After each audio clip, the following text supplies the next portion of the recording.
Guys, welcome to my blog. তো সকলেই তোমরা জানো আমার বিয়ে ঠিক হয়ে গেছে। তো আমি আমার মা যাচ্ছি আজ বিয়ের কিছু কেনাকাটা করতে।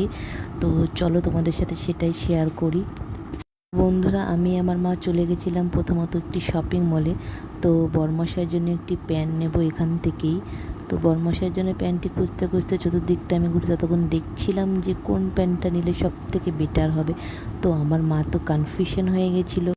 তারপরে হবু শাশুড়ি মার জন্য মা একটি শাড়ি দেখছিল যেটি ইয়েলো কালার, খুবই সুন্দর লাগছিল।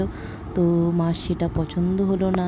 তো নেক্সট আরও অনেক আইটেম দেখাচ্ছিল আমাদেরকে, কিন্তু মা বুঝে উঠতে পারছিল না কোনটা ঠিক নেবে। তো মা সব দেখতে দেখতে কনফিউশন হয়ে পড়েছে। তো তারপরে চলে গেলাম বরমশাইয়ের জন্য জুতো কিনতে। বন্ধুরা, তোমরাও কিন্তু কমেন্ট করে বলতে পারো কোন জুতোটা ভালো লাগছে। কেনাকাটা শেষ করে তারপর আবার বাড়ি ফিরে এলাম। বাড়ি ফিরে এবার সব জিনিসপত্র বের করে বোনকে দেখালাম, বাবাকে দেখালাম। তো আজকের ভিডিও এখানেই শেষ করছি বন্ধুরা, দেখা হচ্ছে পরের ভিডিওতে।